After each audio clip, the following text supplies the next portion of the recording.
we've got to mention The Night Manager, Tom Hiddleston. I mean, what a huge success that thing was. Thank you. I mean, it was really good. It was really good. You were great in it. And it's on in America now, isn't it? Yes, it just aired episode 3 this week, yeah. And what's it on over there? AMC? AMC. AMC. I'm recording it. Oh, I see, yes. Don't tell me. No, okay. But now, you've already said no more, but haven't BBC said there is more? What's the truth, Tom? Well, goodness. OK.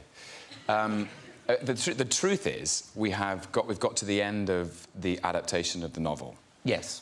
So the Night Manager, the novel by John le Carré, has been adapted. There's no more Night Manager to adapt. No more night to manage thus far. Why did they influence him? Isn't it his son has the production company that makes it? That's right, yeah. So there will be more, won't there? He'll think of something else for that manager to do. You never know. He's the day manager now. Ice Cube had his son in his movie. Olivia Colman has gone one further, ladies and gentlemen, because in her new show, she had her daughter in the things like Russian dolls. And your mum plays a role. This is The Night Manager, the new series that you guys are in. In her? Yeah, in her. Where were you going? I don't know. I went somewhere dark. Okay. You were just nodding, going, OK. All right. It's a UK thing. All right. I got it. But they wrote the bump in. Yeah, when I first went to meet the director, and I just found out I was pregnant, and I thought, I can't lie, because it's going to become obvious. And so I said I was pregnant, and Susanna went, oh, OK. So she said, I must talk to the producers, and so this is my impression of Susanna. Yes. It's lucky she's not here, because then I can tell you it's really good. OK. It is. It's absolutely spot on. Yeah. And I was going, and if you remember Fargo, Frances McDormand was pregnant and it really added to it. I think it would help, sort of, fingers crossed. And they went away and came back and said, yeah, OK, we can do pregnant, yeah. Yeah, we'll write it in, so... And it was good, because you didn't have to carry a bag in front of yourself or baggy coats. I got so big, there would have been no hiding it. And also I was waddling quite a lot. And Susanna once said, could you walk less pregnant? My pelvis is like that. So this is The Night Manager, coming out in BBC One next month. See that? I look like someone... I've snuck into the back of shot. It's like a model shoot. Spherical being. It's like when they left the paper cups on the mantelpiece in Downton. She looks like she's back there fixing his suit. She's like a wardrobe person, like. I wouldn't have noticed it if she didn't say it. But when she said it, I was like, it kind of does look If anyone's watching in America, by the way, it's also on there. It's on BBC America and AMC. And I guess because of all that involvement, it looks amazing. It's got this huge budget, it looks like, for a TV show. Yeah. Americans do know how to make things look very good. Yeah. It's exciting. And obviously, it's the famous John le Carré novel, but if people don't know, what can you tell us about it? Who do you play within the film? I play, I'm proud to say, the worst man in the world. Ooh. We actually play sworn enemies. This is a sort of the angel of vengeance, and I am the worst man in the world. And we, let's say that because there are no other actors here, let's say it's all about us. OK. We wind up right at the end of the thing in a sort of a final confrontation between really good and evil. It's about arms dealing. It's about a conspiracy to pull off a very terrible arms deal with very terrible people. And Olivia's character sets about trying to undo the villain of the piece, the worst man in the world, which is me. And why was... Because it's been changed. It wasn't a woman originally. Yes, no, that's right. My character, Burr, was a man, and they thought Burr would be a good person to turn into a woman. I think you probably were there more than me in that discussion. I was a horse, my character. We could have a talking horse, or why don't we have a person?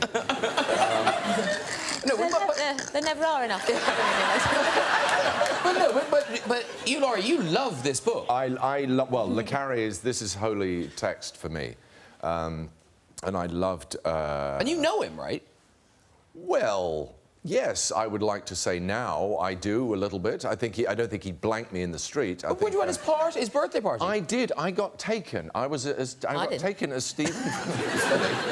Stephen Fry's date to his 70th birthday party at a restaurant in Hampstead. And at this party were, I don't quite know who these people were because you're not supposed to know anyway, but it was something like the head of the CIA and the head of the KGB were at this dinner.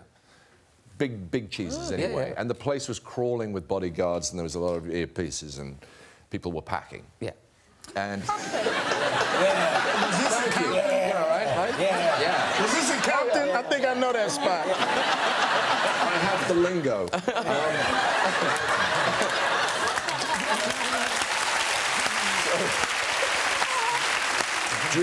During the dinner, one of his sons sort of went whispering around the table. There was a piano in the room, and he went whispering around the table. He said, does anybody know how to play Happy Birthday? And I said, well, if no one else, yeah, I'll do it if you want. So they said, OK, you sneak over to the piano. No one's looking. You sneak over to the piano, sit down there. We'll signal the kitchen. They'll light the candles on the cake, and then they'll bring it in, you start playing. I said, OK, so I sort of snuck over. I sat down there, I lifted the lid like this, and I was all poised. And I could see the kitchen where they were lighting I could see them fussing over the cake. And they lit the candles, 70 of them, so I'll shorten that bit. And then the last thing they did, because obviously this was the restaurant's habit, the last thing they did before they brought out the cake was switch off the lights. So the place went dark, and there were just an eruption of guns and walkie-talkies. Nobody moved, everybody on the floor, and I had a sort of like... No, really. Honestly, I am literally just the piano player. But order was restored. Nobody died. It was a really exciting moment. But it also shows you the respect in which le Carré is held in the world of spying and, you know, intelligence. Yes, I hear that rehearsal is sort of 50% dance. We turn up in the morning, and the first hour is dance hour. Very useful for working off the mince pies. Yeah. And it's just such a lovely thing to do in early January, is dance first thing in the morning. Is it like freestyle, or are people teaching you choreography? There's a little... Everybody dance now! Well, maybe. You've hit on something there, which is interesting. So it's kind of the party... Wait, what did you hit on? What did he hit on? What did he hit on? Is it just improv dance? No. Well, so the party, it's not Swan Lake. You know, but it's more, the party is the sort of party that you'd recognise. It's like a wedding or a birthday party, a big celebration, so everyone's doing Birdie song. Right, everyone's sort of getting up and doing their sort of signature move. And so what's interesting and fun is learning everyone else's signature move. What's your signature move? My signature move is... Come on. Yes! It's early at the party, but get the music going. We've no music. Just keep swimming. Oh, Nice. I love that. Yes, I love it. Now, Ed, who are you? I can't actually remember the name of my character, but I... It was a while ago.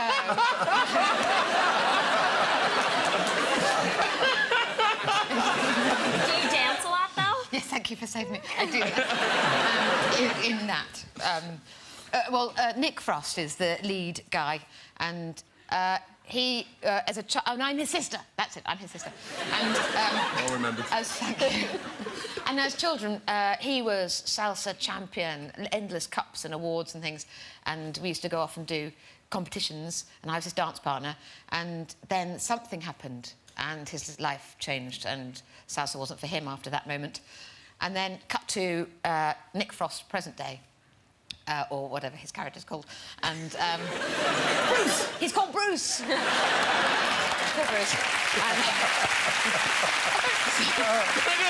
I can't believe people are applauding you for remembering the names of people in your own film. It was ages ago.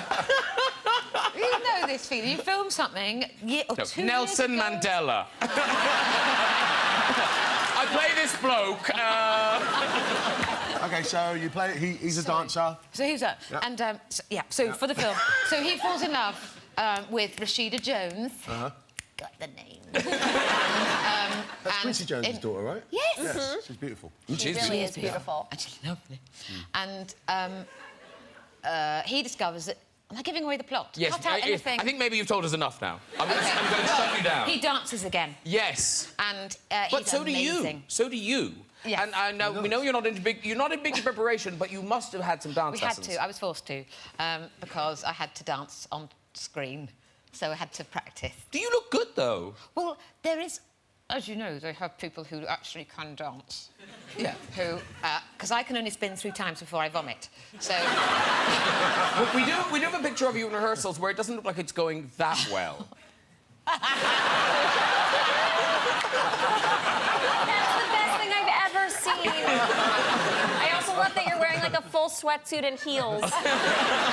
There's Christian Elboutons as well. Wow. No, I think that's a glow of a heater or something. No, But did you get good? Did you get good? Well, I don't know. What the choreographer would probably be laughing. I got much better. Show us a move. Then... Go on. One no, move. Don't make me do that. Get naked. Don't make me do that. Go on. Can't do it. Just one move.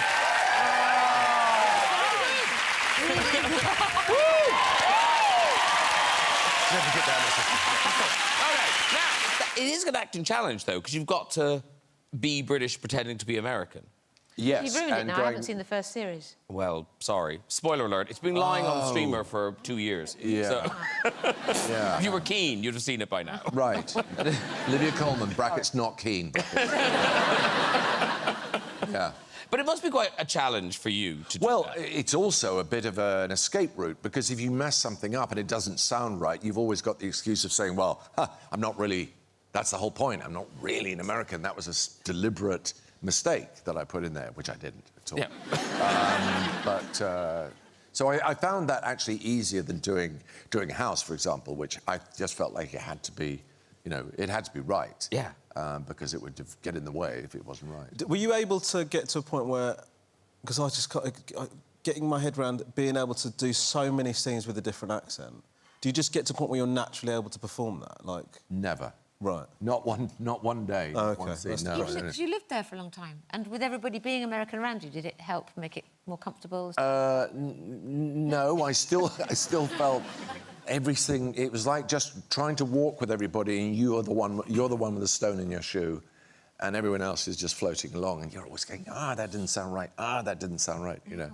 Because Tom Hiddleston, now one of your, because you acted in school, but you were in school. Yeah. I mean, how posh is this? You got to see a school production, and Tom Hiddleston's in it with Eddie Redmayne.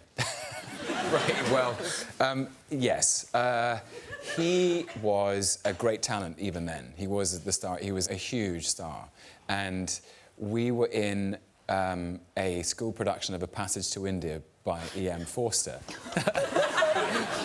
There must have been some really depressed parents going in to see that. They're doing A Passage to India. How long was it? I have no idea. Very long, yeah. So, all-boys school. They're only halfway. Eddie, the great Eddie Redmayne, the now Oscar-winning Eddie Redmayne, was playing the female lead. And in The Passage to India, there's an expedition to this cultural landmark called the Marabar Caves by elephant. I'm delighted to reveal that I played the front right leg of the elephant that Eddie was riding. So it was 4 of you to make the elephant? That's right, yeah. And he was sitting on you? He's sitting on... We're holding a table with a cushion on top of it and also a tablecloth to cover our faces because our bodies are the elephant. Yeah, so that's... that Sounds awful. You've just got that picture in your head. Yeah. I'm just like, I imagine just sitting there thinking, I haven't had a drink, we're at school, they're carrying some boy dressed as a girl on top of a table. And my son's playing the front leg. I can't even say that's my boy. Front leg. Great. Cast. IMDb, front leg. Front leg of elephant. Yeah. Great. You look different. Thanks. I've never seen you so alluring. It's Not the makeup. No, I mean, everything. Yeah. I had no idea There's they lots were of there. sticky tape holding things down. Right. Your wife is watching, isn't she, Lord Sugar? Yes, yes. In the green room. Eyes front, eyes front. And it's very posh, Sophie, because obviously we've got a Lord of the Realm. Hugh is an OBE. Yeah, keeping it real. And Olivia Colman, surely a dame in wait. You are going to be a dame one day. You are. It has a ring, Dame Olivia Colman. Absolutely. I wouldn't put money on it just in case. I would. Not a lot, but... Baroness. I think she should go straight for a baroness. Baroness? Really. Oh, absolutely. That's a good idea. Well, I'll try and put a good word in. If you could. Yeah, you'd be like, did one watch Broadchurch? You have experience of vicious animals. Creature. No, I feel like I've had a lot of professional dealings with animals. Yes. I did a film with a lion once. I had to shoot with a lion, you know, a wild lion. And well, I say wild. I mean, he's been in films. Okay. Bad boy. And we had to do... So I arrived to shoot this scene, and the first thing I noticed was the camera crew were in a steel cage. Only big enough to contain the camera. I thought I'd better ask some basic safety questions. I said, what is the sort of safety thing here with this wild lion? And they said, well, the first thing is we make sure, before the lion works, we make sure that he has sex. Just to take the edge off. I did that. And I said, well, I'm not particularly worried about I'm not worried about a randy lion. I'm more worried about the eating kind. And they said, that's all right, because we will feed the lion. We won't feed him too much, because then he'll go to sleep. And I said, again, that's not really... Because I know what it's like. You open a packet of crisps, you have one, but then you kind of want more, don't you? And the third thing they said, the third sort of safety measure, was that the lion's downhill. And he's very lazy, and he probably won't chase you. And again, I was just not really reassured by this. And I said to the chap, but what, you know, what if it does happen? What are you supposed to do? And he took great delight, the South African handler took great delight in telling me that if a lion charges you, useful advice, you have to reach back, you take a handful of shit and you throw it in the lion's face. And I obviously said, where'd you get the shit from? And he said, don't worry, it'll be there. Very good.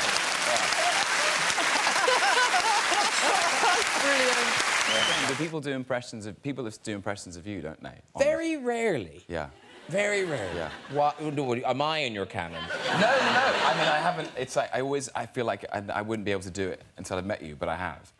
Do you want me to do it? But you clearly go, try. Go. I don't know. So, can I have the cards? I need the cards. Okay. You can have an old card. No, don't worry. You can have an old card. There's an old card. There you go. There you go. So, welcome back. You've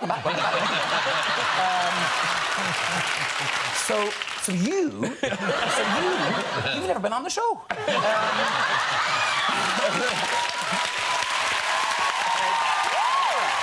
don't know if I've ever had.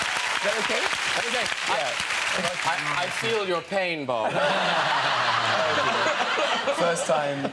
There's only a first time for everything. Now, but impressions are a thing that actors do. Like, Kenneth Branagh, you do an impression. I do a bad impersonation of Sir Ian McKellen. As Gandalf.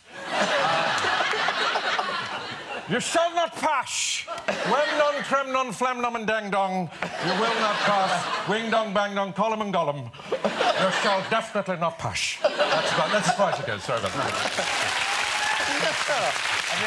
I think he'd be flattered by that. I don't do an impression of Ian McKellen, but I was in Waitrose, the supermarket here, and they have those self-service checkouts. So I was at the other checkout, and Ian McKellen, I'd said hello to him earlier, he was wandering around with a basket, and I was chewing it. And then just from over in the self-service area, you just heard this booming voice going, "It's in the bag!"